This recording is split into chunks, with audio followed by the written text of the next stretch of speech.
Santo, santo, santo,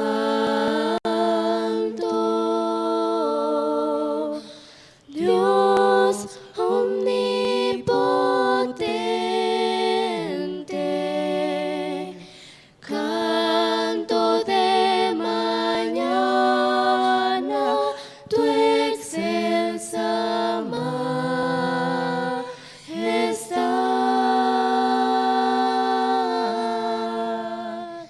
Santo, santo, santo, fuerte y clemente, Dios sobre todo, Rey de eternidad.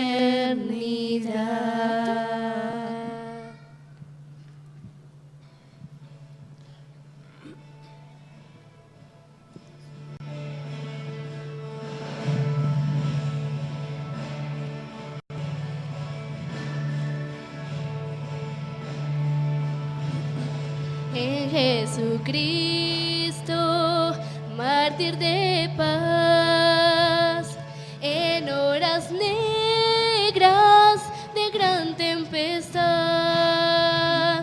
hallan las almas dulces olas, grato consuelo, felicidad. Gloria cantemos al Redentor, que por nosotros quiso morir, y que la gracia del Salvador siempre dirija nuestro vivir.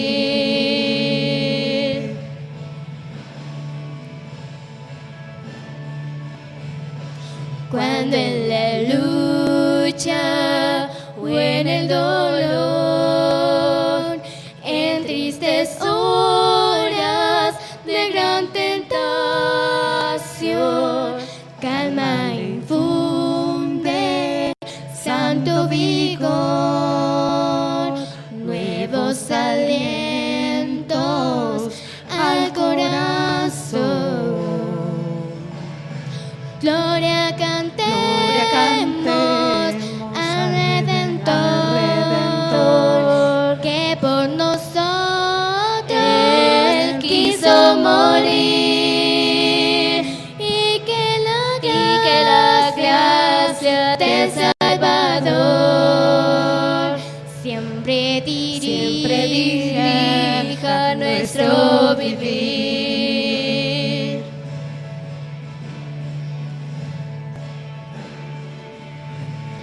Cuando en la lucha me falte la fe y esté mi alma por desfallecer, oh, Cristo nos dice, siempre os daré gracia divina.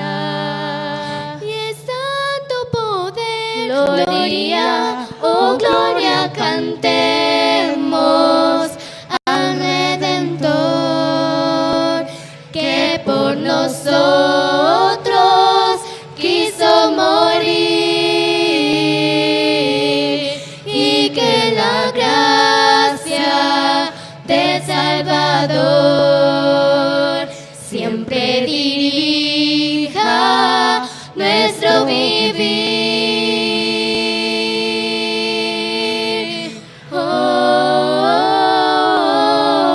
Nuestro vivir.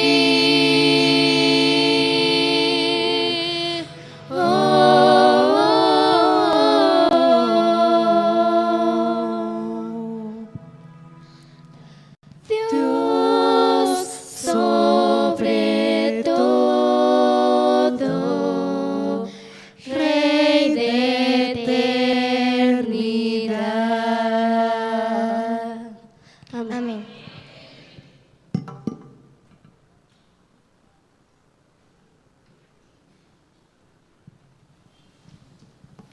En este momento quisiera que cerráramos nuestros ojos y nos imagináramos por unos minutos una escena en el cielo, la que usted esté esperando ver en el cielo, quizás ante el trono de la gracia, quizás el reencuentro con su papá, con su mamá, con ese hijo. Imagínese el cielo en este momento. Incluya las notas musicales que deben estar sonando, notas como las que acabamos de escuchar de alabanza a ese Dios maravilloso. Ahora le voy a pedir que usted abra los ojos y mire a su lado derecho. Y ahora se ve allí con el hermano que está al lado derecho suyo. Que se vea con usted. Usted vea, ese hermano quiere estar también ¿en dónde? En el cielo. Salúdele y dígale: hermano, lo quiero ver en el cielo, ¿ah?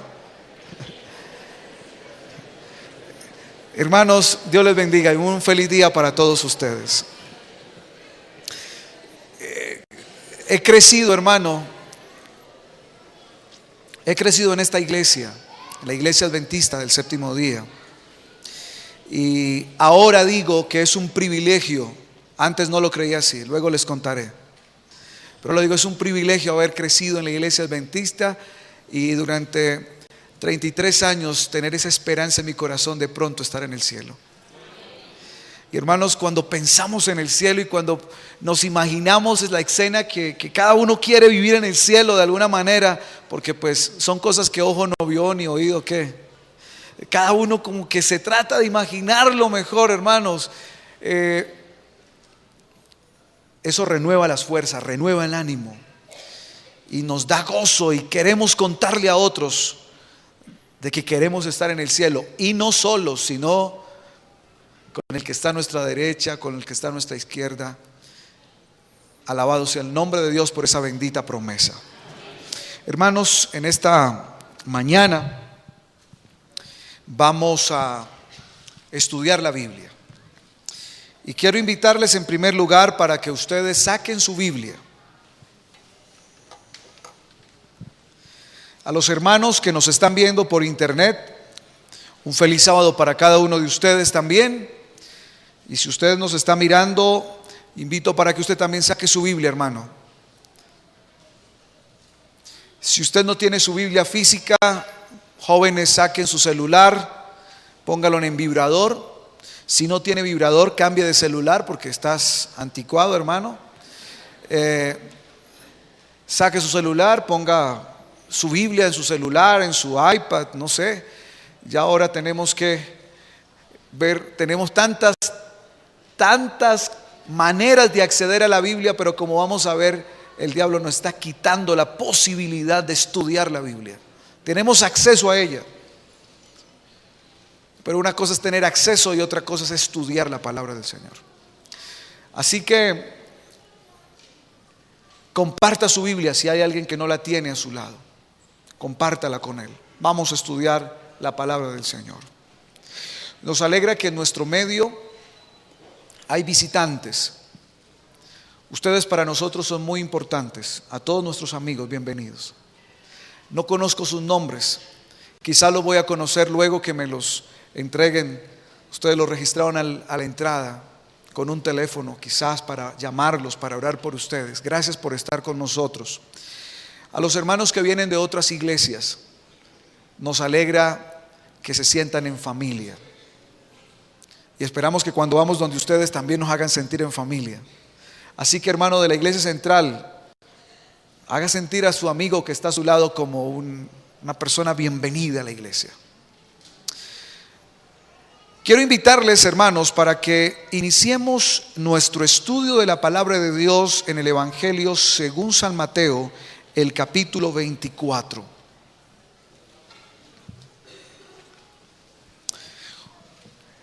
San Mateo capítulo 24. Allí vamos a iniciar nuestro estudio. Veo algunas caras conocidas por aquí. Bienvenida. Hermanos, El tema que vamos a estudiar en esta mañana no va a terminar esta mañana. Vamos a continuarlo en unos 15 días que debo estar predicando en este lugar. No lo vamos a terminar porque es un tema extenso y no me interesa correr. Me interesa estudiar la Biblia y eso requiere un poco de tiempo y de concentración. Cuando les pedí que imagináramos el cielo, nuestras mentes se trasladaron inmediatamente quizás a una escena muy hermosa allí. Un sentimiento sobrecogió nuestro corazón y qué rico, pero después les pedí que abramos los ojos, miráramos a nuestro lado, que viéramos al hermano que está allí. Espero que haya sentido también el gozo, porque alguno pudo haber sentido que, no, yo con él no estoy allá. No, con todos, hermanos, debemos sentir el gozo de estar allí. Pero ahora quiero bajarnos un poco de esa situación aquí a la tierra, donde usted y yo vivimos.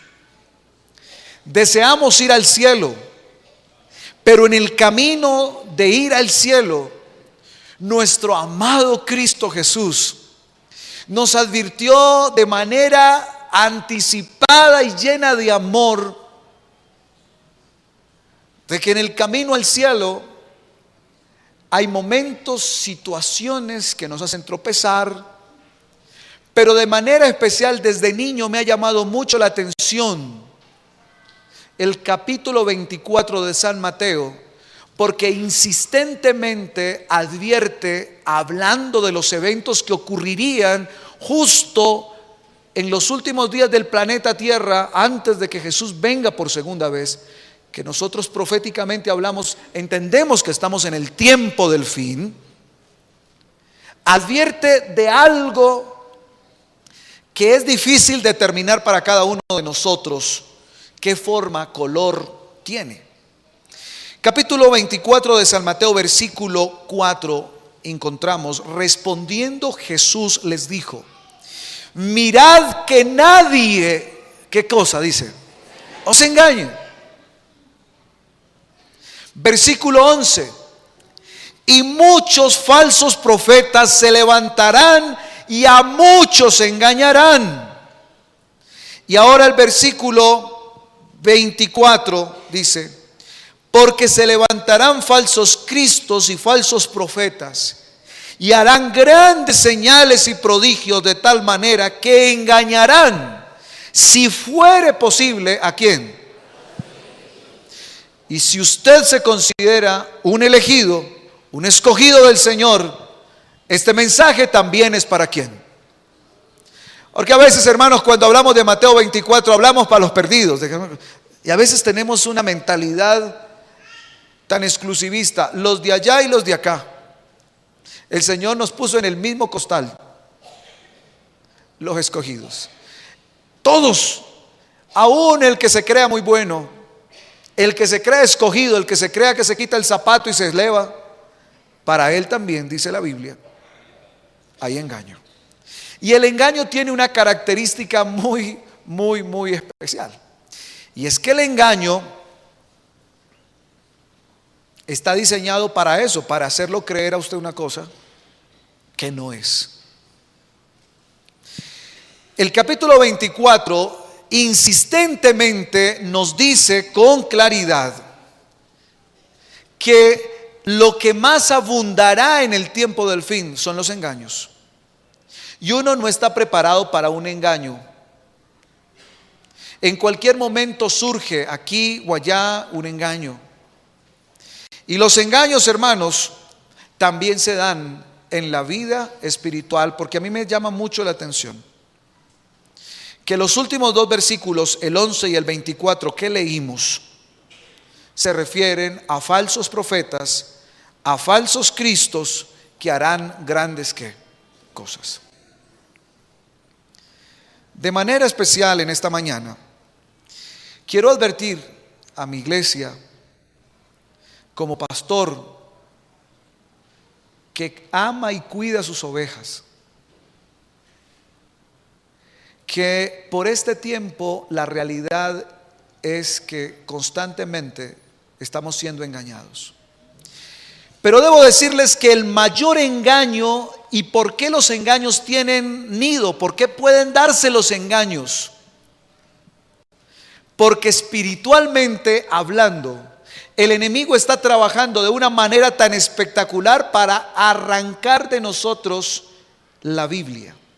Pero sin embargo, hoy les mencioné al inicio, abran sus Biblias, las tienen en varias versiones, abran sus iPads, abran sus celulares, todo el asunto. O sea, tenemos acceso a la Biblia, pero no estudiamos ¿qué? La Biblia. Por eso los engaños tendrán mayor incidencia y mayor impacto.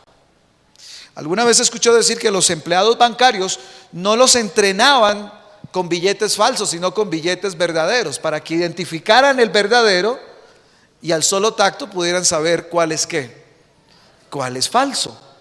Así que si nosotros no nos entrenamos con la palabra de Dios, con la verdad, será difícil que usted y yo podamos determinar que es un engaño. Por este tiempo, hace unos 15, 20 días, fuimos advertidos de algo que sabíamos que llegará y que se da por todo el mundo. Hay un movimiento desleal divisionista que está atacando la iglesia desde 1930. Usted dirá, ¿cómo? ¿Tanto tiempo? No habíamos nacido. O alguien aquí es de 1930. De pronto eso es hace mucho tiempo. Hermanos queridos, un movimiento que se gesta en Estados Unidos y que hoy no voy a agotar toda la historia, hablaremos de esto un poco más en las clases bíblicas. Pero este movimiento que ha venido atacando la iglesia, sobre todo en Norteamérica, ha desplazado sus garras ¿hacia dónde? Hacia Interamérica, Centroamérica, Suramérica, y va cogiendo fuerza. Pero debo decirles, hermanos, que ese movimiento tiene crecimiento porque encuentra iglesias con hermandad que no estudian la palabra del Señor. Y nos engañan con la misma Biblia, con el mismo espíritu de profecía, y ahí terminamos otros enredados. Y en esta mañana, el tópico que vamos a analizar, los 144,000, hace parte de esos elementos que los hermanos creen que tuercen nuestra mente y que pueden dañar nuestra comprensión correcta de la palabra de Dios. Debo decirles que no es lo único que ellos creen.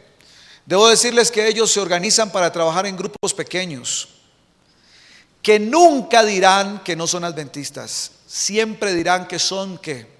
Adventistas. Vivirán dentro de nuestras iglesias porque nacieron para quedarse en la iglesia adventista. Ellos no pueden existir fuera de la iglesia adventista, porque en su creencia existen para sacar el remanente del remanente. Y a simple vista usted no los podrá determinar. Pero debo decir en esta mañana, incluso si aquí hay alguno de ellos, que les amamos, Dios les ama, que tienen muchas cosas buenas y que tienen algunas malas. Pero por tener muchas cosas buenas y algunas malas, es como tener un vaso de agua con una gota, solo una gota de veneno. Dios no habla de una verdad aquí y una verdad allá, dice la verdad os hará libres. Y la verdad tal como está presentada en la palabra de Dios. Pero también debo decirles, hermanos, que hay un asunto que yo lo he practicado, quizás usted lo ha practicado, que les hace sentir y tener también, como dice, mayor capacidad de crecimiento. Y es que muchos de nosotros estamos acompañados o enseñados a estudiar la Biblia de una manera que no es la correcta. Porque muchos estudiamos primero White y luego vamos a la Biblia, cuando el orden es estudiar la Biblia y luego ir a ¿dónde? Y ustedes dirán, ¿pero por qué? Y ustedes se han dado cuenta, hermanos, que muchas situaciones y que en muchas ocasiones muchas de nuestras predicaciones, incluyéndome, tienen más del espíritu de profecía que de la Biblia. Hermanos, nosotros necesitamos dedicarnos a escudriñar más la Biblia. Elena de White corrobora lo que la Biblia dice, pero nunca el espíritu de profecía fue dado para sustituir, ni siquiera para dar nueva luz, porque la luz la tiene ¿quién? La palabra de Dios.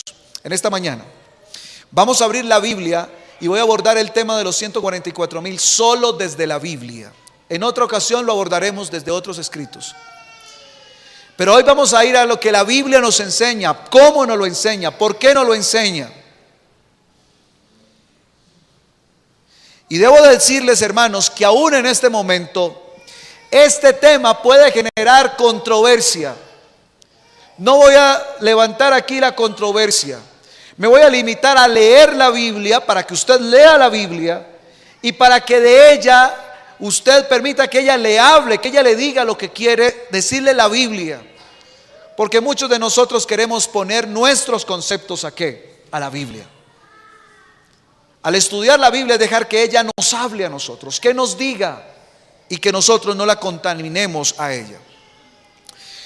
Uno de los temas más complejos que durante muchos años se ha analizado es los 144,000 y la gran multitud.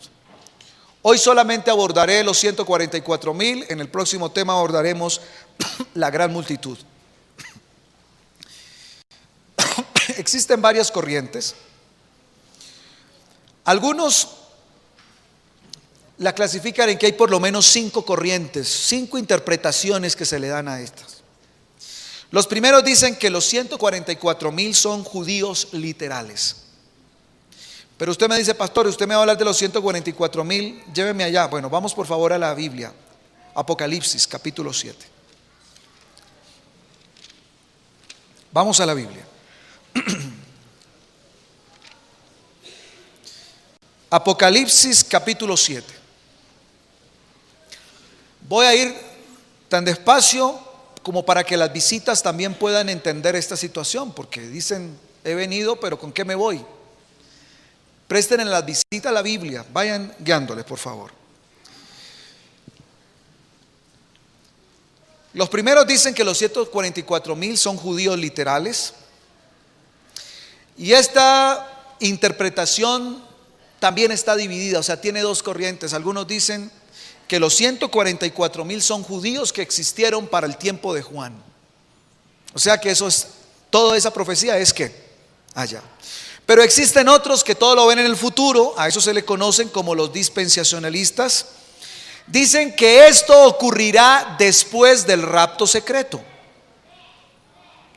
¿Han escuchado hablar que de pronto estarán 2 y que uno será llevado y el otro será? Entonces, una de estas corrientes teológicas dice que estos 144,000 son después del rapto secreto. Debo aclarar para los amigos que están aquí que no creemos en el rapto secreto. La Biblia dice que será visible a todos la segunda venida. Otra corriente dice que los 144,000 son simbólicos y que se refiere a los miembros del Israel espiritual. Y ellos rechazan que los 144,000 sean un número exacto.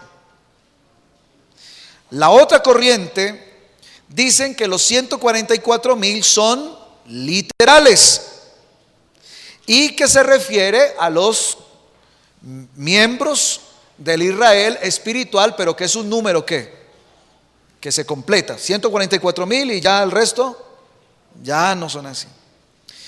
Los otros creen que los 144,000 y la gran multitud, que ahorita vamos a ver que se menciona, son el mismo número y que son simbólicos. Como pueden notar ustedes, este tema, por lo menos entre los grandes estudiosos de la Biblia, por lo menos tienen ¿cuántas corrientes? 5. Yo no voy a hablar de las corrientes de los 5, vamos a leer la Biblia. O sea, quiero hacer ese ejercicio hoy de leer la Biblia con ustedes. Vamos por favor a qué dice la palabra del Señor. quiero decirles que en primer lugar, para que usted lea la Biblia, usted necesita orar. Ya lo hicimos. Segundo, usted necesita saber en qué contexto se está diciendo lo que usted está leyendo. Entonces vamos a ver el contexto de Apocalipsis 7, que es donde aparecen los 144,000. Para ubicarnos en ese contexto, vámonos por favor al capítulo 5 de Apocalipsis y empecemos a ver de qué se está hablando en ese contexto. El capítulo 5 de Apocalipsis encontramos que hay un rollo y que hay un cordero. Versículo 5 dice: y uno de los ancianos me dijo, no llores, he aquí el león de la tribu de Judá, la raíz de David, ha venido para abrir el libro y desatar, ¿qué cosa? De ahí en adelante se empieza a hablar de que se van descubriendo ¿cuántos sellos? 7 sellos. Y cada uno de esos 7 sellos son características particulares de la historia de este planeta Tierra que viviremos desde que se dieron hasta que Jesús venga por segunda vez. Así que el capítulo 6 desarrolla claramente sello por sello, por sello, por sello. Y ahora nos vamos a ubicar en el 12. Dice: miré cuando abrió el ¿qué? El sexto sello, y aquí que hubo, y empieza a dar unas características: un gran terremoto, el sol se puso negro como tela de silicio, y la luna se volvió como sangre, y las estrellas del cielo cayeron sobre la tierra, como la higuera que deja caer sus higos cuando es sacudida por un fuerte viento. Y entonces versículo 16, o sea, hay una conmoción. ¿En dónde? ¿De qué carácter? ¿Local o universal? Universal. Todo el mundo está metido en una serie de desastres y de movimientos de orden natural. Y entonces dice, versículo 16, y decían a los montes y a las peñas, caed sobre ¿qué? Y escondednos del rostro de aquel que está sentado sobre ¿qué? Sobre el trono y la ira del Cordero. Entonces miren ustedes que el sexto sello, ¿cuántos sellos dijimos en el 5? Es decir, estamos en el sexto. El sexto desata una cantidad de eventos de orden mundial catastróficos que hacen que las personas se asusten, incluso le pidan una piedra que le caiga encima y los tape ¿de qué? De la presencia de la segunda venida, ¿no? Estamos hablando de que Jesús va a venir. Así que en medio de todo ese movimiento mundial hay un paréntesis, el capítulo ¿qué? 7.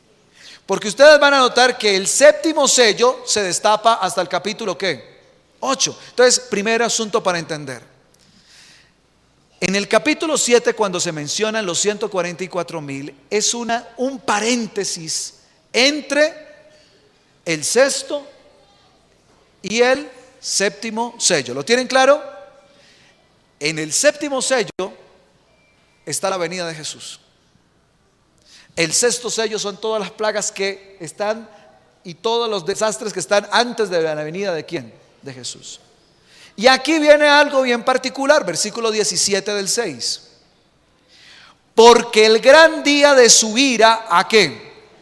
Y ahora viene una pregunta, que es la que inicia a responder el capítulo ¿qué? 7. ¿Cuál es la pregunta? Repitámosla fuertemente. 1, 2, 3.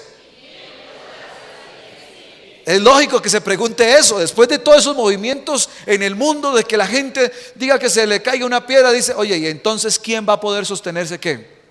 Y ahí viene la respuesta. Vamos a leer la respuesta. Después de esto vi a 4 ángeles en pie sobre los 4 ángulos de la tierra, que detenían los 4 vientos de la tierra para que no soplase ¿qué cosa? Alguno sobre la tierra, ni sobre el mar, ni sobre ningún árbol. Y vi también otro ángel que subía de donde sale el sol y tenía el sello de Dios vivo, y clamó a gran voz a los 4 ángeles, a quienes les había dado el poder para hacer daño a la tierra y al mar, diciendo: no hagas daño a la tierra, ni al mar, ni a los árboles, hasta que ¿qué? hasta que hayamos sellado en sus frentes a los siervos de nuestro ¿qué? Dios. Y ahí entonces es cuando Juan dice, oí el número de ¿qué? De los sellados, 144,000 sellados de todas las tribus de ¿qué? Muy bien. No vamos a interpretar. ¿Qué me está diciendo a mí la Biblia? ¿No? Estamos en un contexto de destrucción. Pero en medio de ese contexto de destrucción se hace un alto para responder una pregunta. Y la pregunta es sencilla, pero muy fuerte. Y en todo este movimiento, ¿quién va a poder estar en pie? O sea, ¿quién? Es que esto va a acabar con todo. Y el ángel dice que Juan ve entonces una escena donde dice, espere un momentito, detenga la destrucción, le da el orden a los 4 ¿qué? Ángeles que están sosteniendo los 4 vientos, que apocalípticamente representan la totalidad de la tierra, los 4 puntos cardinales que pueden, si ellos sueltan los vientos que tienen, ¿qué pasa? Destruyen toda la tierra. Dice, espérate, detén esos vientos, espérate hasta ¿qué? Hasta que selle. ¿A quién?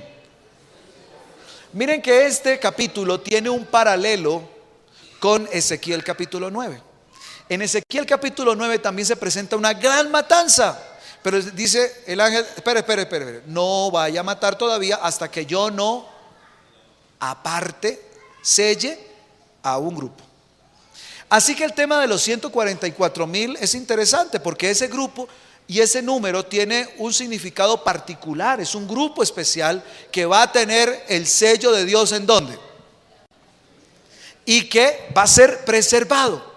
Pero hermanos queridos, aquí la pregunta que nos vamos a solucionar en esta hora es, ¿ellos son literales o son simbólicos? Y la pregunta es, ¿qué me dice la lectura de la Biblia? ¿Qué me dice? ¿Qué me da? Entonces vamos a ver en qué contexto aparece, si es un contexto simbólico o es un contexto ¿qué? Literal. Vamos a mirar entonces ese asunto.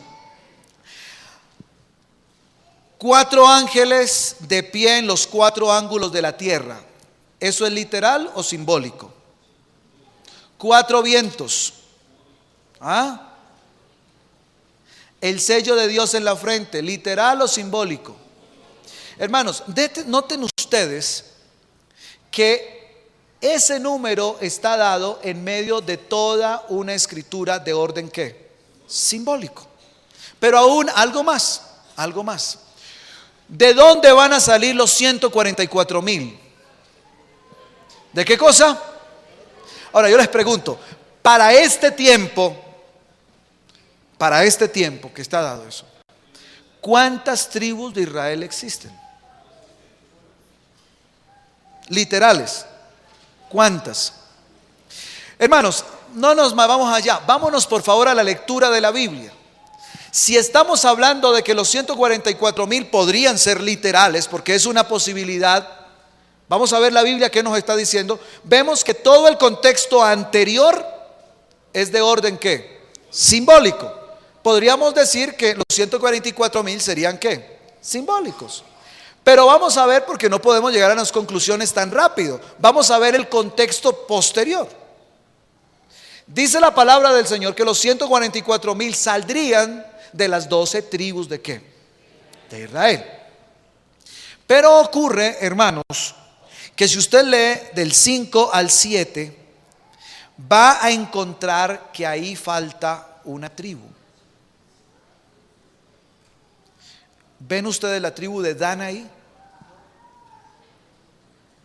Para que no tienen este contexto, usted puede encontrar en Génesis capítulo 1, Éxodo capítulo 1, puede encontrar una descripción de las 12 tribus, ahí más o menos, y usted compare si estamos hablando de literalidad. Vamos a ver, usted ve ahí a Dan, léalo por favor. Dice de Judá 12,000, de Rubén 12,000, de Gad 12,000, de Aser 12,000, de Neftalí ¿qué? Pero encuentra aquí la tribu de Manasés. ¿Quién es Manasés? ¿Hijo de quién? De José. Entonces se supone que José ya tiene representación ahí, pero usted encuentra en el versículo 8, que encuentra la tribu de qué. Entonces ahí ya tenemos un problema. Las 12 tribus que me está mencionando aquí el Apocalipsis no corresponden a las 12 tribus de qué, de Israel. ¿Por qué? Porque José aparece, y aparece ¿quién? Su hijo. Entonces pareciera que a esa familia fue mejor. O sea, le dieron, ¿cuántos le dieron a él? 24,000, porque era al hijo y al papá. Y encontramos que a Adán no le dan nada, no le dan nada. Entonces ahí tendríamos un serio problema. Tampoco la literalidad de las 12 tribus es que. Entonces podríamos decir, oye, entonces tenemos un serio problema. No podrían ser literales porque las 12 tribus no están dando el contexto literal. Ahora, vamos a mirar que en la Biblia también se menciona otra vez los 144,000. Vamos a ver en qué contexto da. Entonces, por lo menos hasta aquí, su contexto anterior y posterior es de orden ¿qué? Simbólico. Pero vamos a ver Apocalipsis 14, que es donde se menciona nuevamente los 144,000. Entonces noten todo lo que está ocurriendo alrededor. Después de esto miré, y he aquí el Cordero estaba en pie sobre el monte de ¿qué? El Cordero, ¿literal o simbólico? ¿Qué es Cordero? Ahí en ese contexto, ¿a qué se refiere Cordero? A Jesús. Muy bien, entonces, ¿es literal o es simbólico? Simbólico. Monte de Sión, de pie en el monte de Sión. ¿Qué representa el monte de Sión? Jerusalén, no está allí. Entonces te dice, y tenían el nombre de él y el de su padre otra vez ¿qué? Escrito en su frente. Y dice, y oí una voz del cielo como un estruendo de muchas aguas y como sonido de un gran trueno. Y la voz que oí era como de arpistas que tocaban sus arpas y cantaban un cántico de nuevo delante del trono y delante de los 4 seres vivientes y de los ancianos, y nadie podía aprender el cántico sino aquellos 144,000 que fueron redimidos de entre los de la ¿qué? Dentro de la tierra. Ok, ¿cuál es el contexto entonces de Apocalipsis 14 con relación a los 144,000? ¿Literal o simbólico? ¿Cómo lo ven ustedes? ¿Qué me está diciendo a mí la Biblia? ¿Simbólico o literal? Bueno, entonces vamos a mirar un asunto que a usted se le puede presentar un problema. Ok. Si usted vio los 144,000 simbólicos en el 7 y en el 14, alguien podría decirle, bueno, entonces los 1000 años, ¿cómo serán? El milenio. ¿Qué me habla? Ustedes saben que Apocalipsis capítulo 20 habla de que habrá un milenio. ¿Literal o simbólico? Serás literal, porque si seguimos esta manera de interpretar en el contexto de la Biblia, vamos a ver allá si es literal o es simbólico, o qué hay diferencia. Y quiero decirles que le toco este punto porque muchas personas, muchos argumentos que se dan con relación a los 144,000 dicen, los 144,000 no pueden ser simbólicos, porque si son simbólicos, también los 1000 años serían ¿qué? Simbólicos. Seguimos esta estructura. Pero vamos a leer, por favor, 20 de Apocalipsis. Vamos un momentico allí. Vi un ángel que descendía ¿de dónde? Con la llave del abismo, literal o simbólica. Y dice, y una gran cadena ¿en dónde? Simbólico o literal. Vamos todavía con el simbolismo. Y dice, y prendió al dragón, la serpiente antigua, literal o simbólico. Todo eso es ¿qué? Pero aquí hay una diferencia, hermanos, sencilla. Del simbolismo Juan pasa a una realidad. Mire lo que dice el versículo 2. Dice, que es el diablo y Satanás y lo ató, ¿por qué? Ok, tanto en el capítulo 7 como en el capítulo 14 los símbolos se mantienen antes y qué, y después. Pero en el capítulo 20, cuando está hablando del milenio, ¿qué ocurre? Habla con símbolos y de repente pasa del simbolismo ¿a qué? A identificar el símbolo con la realidad. Dice, y este es ¿quién? Satanás. Y dice, lo ató ¿por cuánto? Por 1000 años. Entonces miren ustedes que en el contexto de los 1000 años A pesar de que hay simbolismo, el profeta revela, identifica del símbolo que está hablando. Podríamos entonces encontrar que ese argumento para mirar que los 1000 años no son simbólicos, sino que serían de orden ¿qué? Literal. Ahora vámonos por favor a un hecho más en el capítulo 7, que nos va a ayudar a ver el contexto de lo que estamos nosotros en este momento analizando. Y es la manera como está escrito y por qué no podría ser entonces literal, o por qué podría ser simbólico. En lo que hemos visto, los 144,000 son de orden ¿qué? Simbólico. Ahora vamos a mirar algo todavía más. Juan usa una estructura de contraste en varias partes del Apocalipsis, que también la utiliza en Apocalipsis 7 y también la utiliza en Apocalipsis capítulo 14. Una estructura que nos deja como perplejos. Quiero invitarles para que ustedes lean con detenimiento el capítulo 7 y el versículo 4. Y nótesen esta palabrita para que vean una gran diferencia.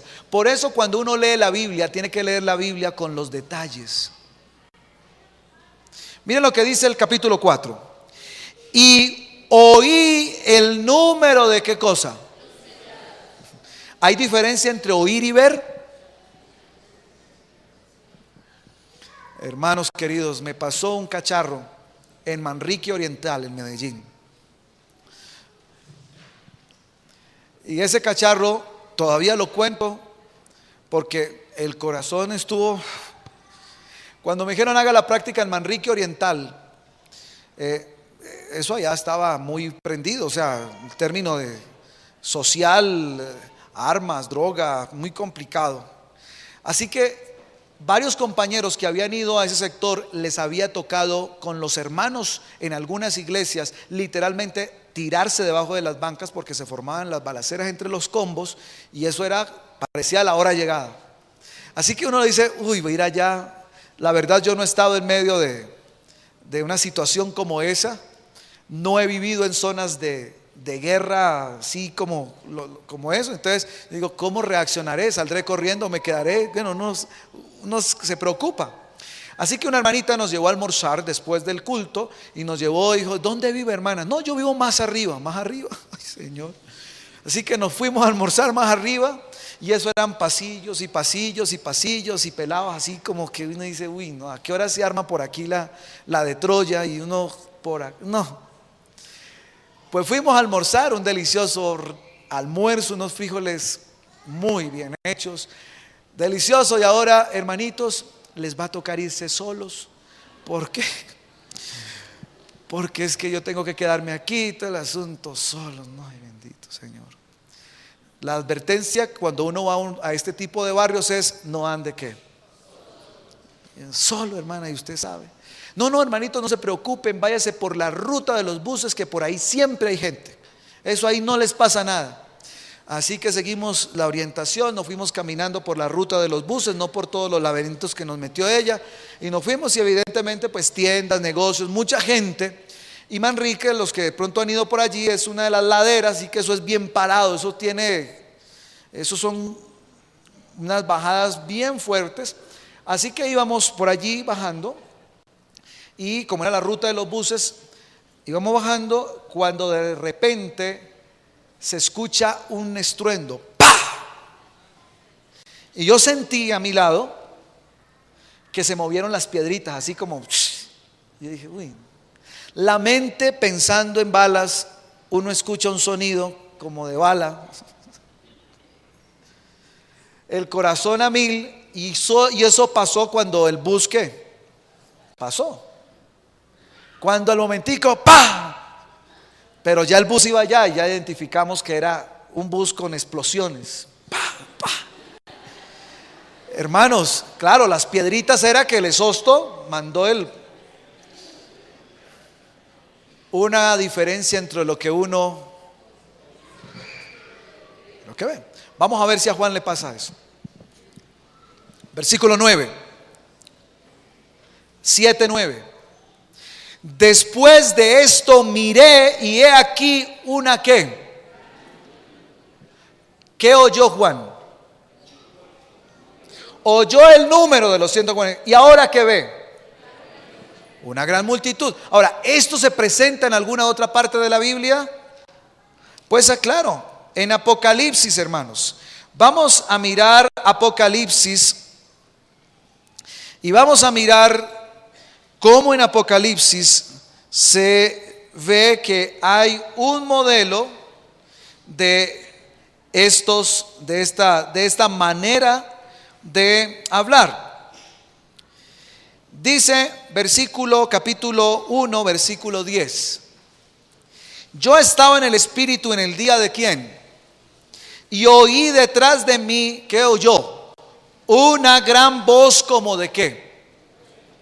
Que decía, yo soy el alfa y la omega. Ahora vamos a mirar el versículo 12. Y me volví para ver, ¿qué cosa? La voz que hablaba conmigo, y vuelto, ¿qué fue lo que vio? ¿Qué oyó él? ¿Una voz de qué? ¿Y qué vio? Vio unos candelabros y al Hijo del Hombre que andaba en medio de ¿qué? De los 7 candelabros. ¿Ven otra vez la diferencia entre oír y qué? Ahora vamos por favor al capítulo 5, versículo 5. Y uno de los ancianos me dijo, o sea, ¿qué escuchó Juan? Lo que le dijo ¿quién? El anciano. No llores, he aquí que el león de la tribu de Judá. ¿Qué fue lo que él escuchó que le dijeron? ¿Qué era lo que venía? ¿Qué era lo que iba a pasar? Un león. Y ahora, versículo 6. Miré y vi en medio del trono de los 4 seres vivientes, en medio de los ancianos, que estaba en pie un ¿qué? ¿Qué fue lo que escuchó que iba a abrir el sello? Un león. ¿Y qué fue lo que él vio? Un cordero. Miren, hermanos, que hay una estructura de escritura que usa, o un modelo de destacar las cosas, que usa la fórmula oír y qué, y ver. Una cosa oye y otra cosa qué. ¿Está loco él? No, no está loco. Y de esa misma manera el capítulo 7 y el versículo 9 y el versículo 4 está usando Juan la misma estructura, algo que ratifica aún más que los 144,000 en el contexto bíblico está más hacia un sentido simbólico que literal. Ahora, apreciados hermanos, ¿por qué estoy haciendo énfasis en esto? Hasta aquí termina el estudio de lo que hemos visto. Leyendo la Biblia, usted encuentra, solo con leer la Biblia, usted encuentra que los 144,000 es un pueblo y es un grupo muy especial.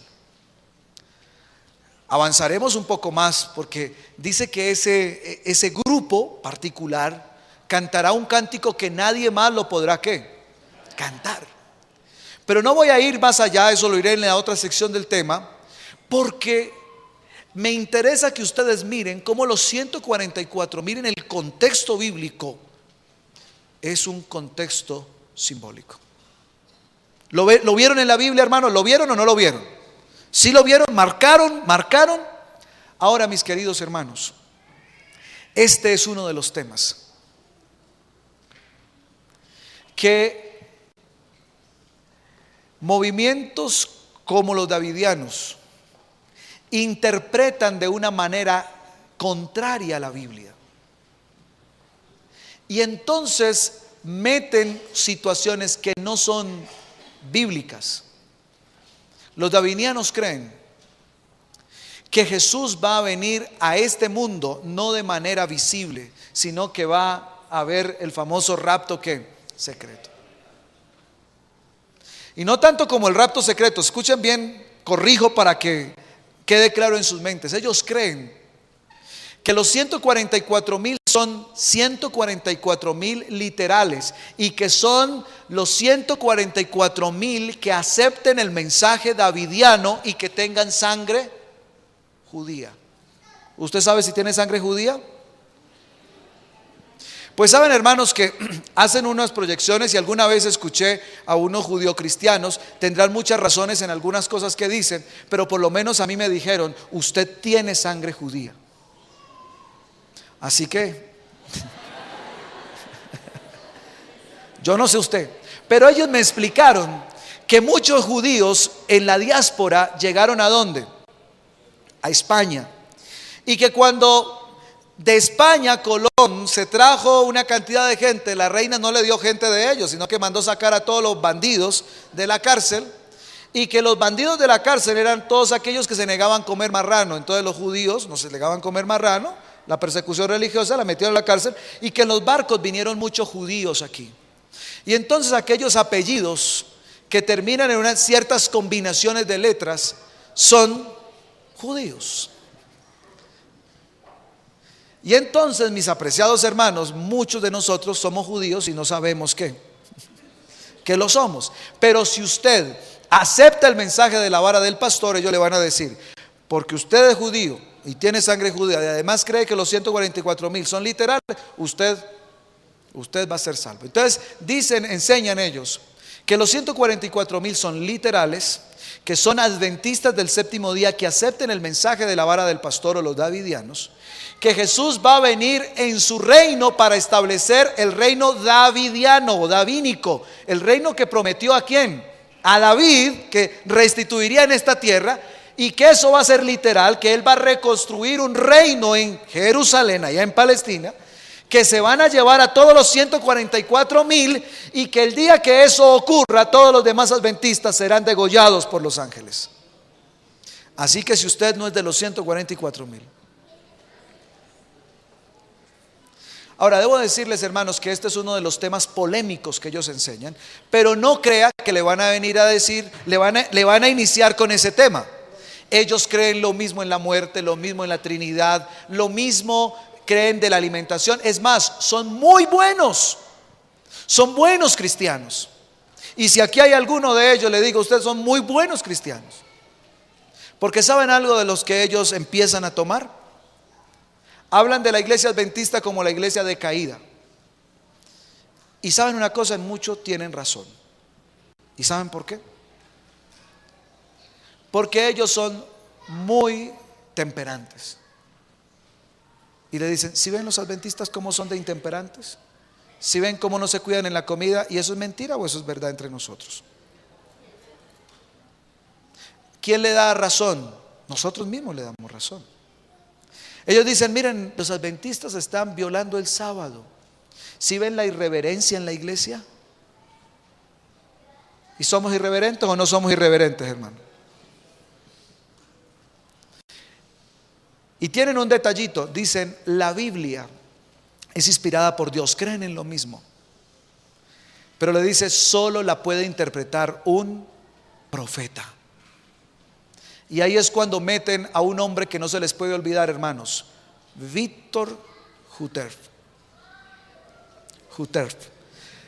Voy a escribirlo, lo estoy pronunciando como más o menos, pero es larguito. Víctor Jutterf, así suena. Y entonces, para los davidianos, él es su profeta, que reemplazó a Elena de White en 1930, por ahí. Y entonces es como le dicen: usted no puede interpretar la Biblia, solo los profetas interpretan la Biblia. Si hay alguien que le viene con ese cuento, entonces usted podrá identificar claramente quién está ante usted. Y otra serie de doctrinas, hermanos, que tienen pequeñas dosis de ¿qué? De veneno. Pero en esta mañana, hermanos, hemos dedicado un momento del culto para leer la Biblia y para dejar que ella nos hable a nosotros. Y el propósito de este sermón, hermanos, es motivar a mi iglesia a estudiar la palabra de Dios. No hay otra estrategia, no hay otra medicina. Ellos vinieron para quedarse. Y encuentran asidero y encuentran a quien engañar en la misma medida que usted y yo no estudiamos la palabra del Señor. ¿Cuál es la mejor táctica para no ser engañados de esos engaños que dice Mateo 24 que Jesús nos advierte? ¿Cuál es la mejor estrategia? Estudiar la Biblia, escudriñar, ir a lo profundo, escarbar, leer la Biblia con sentido, en su contexto. Y les digo en su contexto porque la mayoría de los grupos disidentes son expertos en sacar los textos de su ¿qué? De su contexto. Y mucho de eso hemos hecho nosotros. Acomodar todo con algo de White. Y muchas visitas que vienen aquí a la iglesia entonces se preguntan, aquí los adventistas no creen solo en la Biblia. ¿Y la Biblia? ¿Por qué me están hablando de alguien que no es la Biblia? Hermanos queridos, les digo, necesitamos estudiar de la Biblia, predicar de la Biblia, abrir la Biblia en los grupos pequeños. ¿Ven por qué el énfasis que les presenté esta mañana de abrir la Biblia para en los grupos pequeños? ¿Y por qué hemos escogido un material que con la iglesia hemos considerado que pone a la gente a estudiar la Biblia? Porque la única manera de estar seguros es estudiando la palabra ¿de qué? De Dios. Hermanos, este y otros temas de la palabra de Dios son espectaculares, maravillosos. Pero quiero en esta hora invitarles, mis apreciados hermanos, para que ustedes y yo profundicemos en el estudio de la palabra de Dios. Para que ustedes y yo seamos competentes en lo que decimos ser. Estudiamos la Biblia y la Biblia no se contradice. La Biblia tiene la verdad. La Biblia tiene la luz. La palabra de Dios dice: lámpara es a mis pies tu palabra y lumbrera ¿a qué? A mi camino. Pero si usted nunca ha estudiado este tema, si Apocalipsis le da miedo, si usted no lo ha leído con detenimiento, vienen y le dicen a usted, hermanito querido, ¿son simbólicos o son literales? Yo no sé. Venga, le muestro que son literales. Y con una argumentación de textos sacados de su contexto, le demuestran que son ¿qué? Pero en esta mañana yo lo he llevado para que usted abra la Biblia, lea por usted mismo y se dé cuenta que los 144,000 en el contexto bíblico son 144,000 simbólicos que representan un grupo especial que, como dice la palabra del Señor en Apocalipsis capítulo 7 versículo 13, tienen una característica muy particular que no vivirán sino un grupo. Entonces uno de los ancianos habló diciéndome: estos que están vestidos de ropas blancas, ¿quiénes son? ¿Y de dónde qué? ¿Y de dónde han venido? Yo le dije: Señor, tú lo sabes. Y él me dijo: estos son los que han salido ¿de dónde, hermanos? De la gran tribulación. Estos son los que han pasado por una gran tribulación.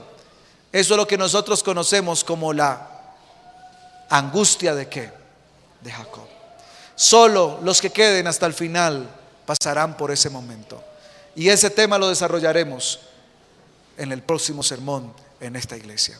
Queridos hermanos, ¿cuántos quisieran pedirle al Señor que nos dé sabiduría para profundizar en la palabra de Dios, para no ser engañados? ¿Cuántos hermanos en esta hora le decimos: Señor, ayúdame a levantar el altar familiar, el culto familiar, mi devoción personal, a fin de que tus advertencias tengan sentido? No nos van a ¿qué? A engañar. Pero hermanos, aquí no es sino estudio de la palabra de Dios. Mientras cantamos el último himno, yo quiero invitarle, hermano, para que usted piense qué es lo que le está quitando el estudio de la palabra de Dios, y que en la última oración usted ponga eso en las manos de Cristo Jesús, para que podamos estudiar mejor y más profundamente la Biblia.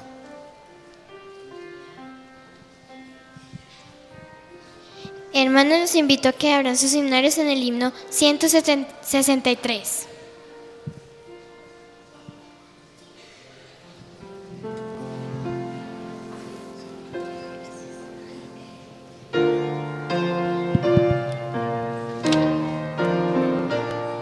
Coloquémonos de pie, por favor, hermanos, y vamos a pensar y a cantar en este hermoso himno que nos recuerda que Cristo viene. Esto es cierto.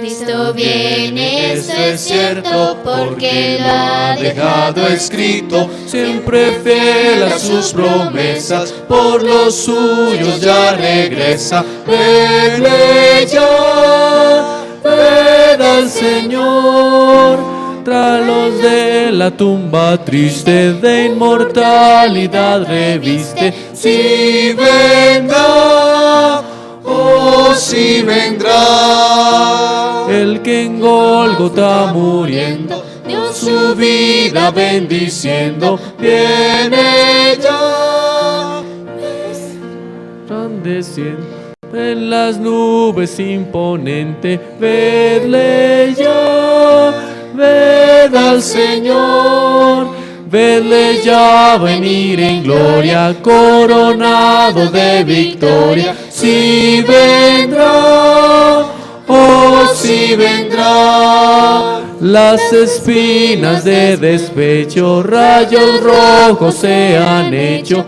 y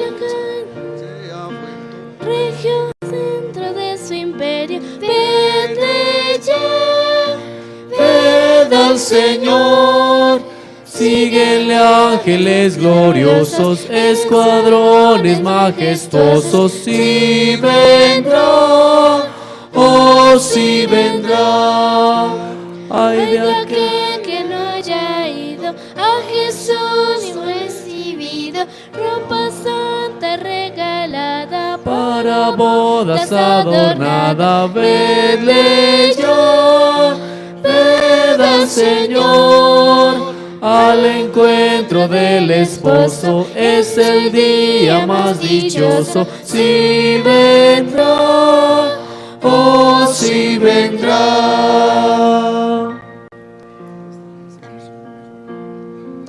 Hermanos, en esta hora vamos a orar, especialmente porque el reavivamiento surja a través del estudio de su santa palabra. Y si alguien quiere estudiar cada día y de mejor la Biblia, tengo unos separadores que me dieron poquitos, por eso no puedo ofrecérselos a todos, pero durante esta tarde los que tengo los voy a entregar a aquel que me lo pide solamente, que tiene que ver con estudiar la Biblia. Pero hermano, si a usted no le alcanza, no necesita ese separador para usted estudiar la Biblia. Es nuestro deber estudiar, porque de lo contrario seremos engañados. Vamos a arrodillarnos ante el Señor. Maravilloso y buen Dios que estás en el cielo, gracias por ser tan claro en tu santa palabra. Gracias, Señor, porque en ella presentas la verdad.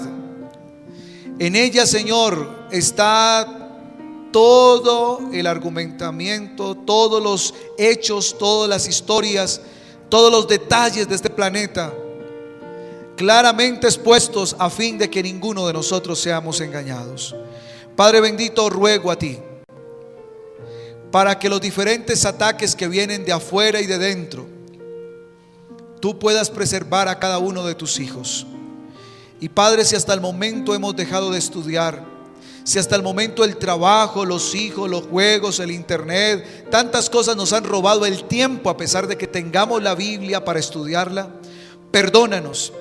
Y cada uno, Señor, en esta hora que ha identificado en su mente qué es lo que le está robando el tiempo para estudiar la Biblia, y que eso lo puede hacer, Señor, un candidato para ser engañado, te ruego, Padre, que escuche su confesión y que pueda, Señor, ayudar en su vida para retirar eso, y que aquí todos esta iglesia sea renovada por el estudio de la palabra de Dios.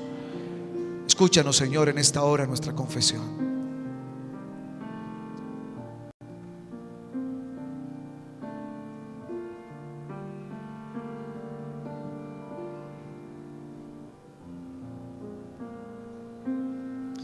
Gracias, Dios, por escuchar y perdonar.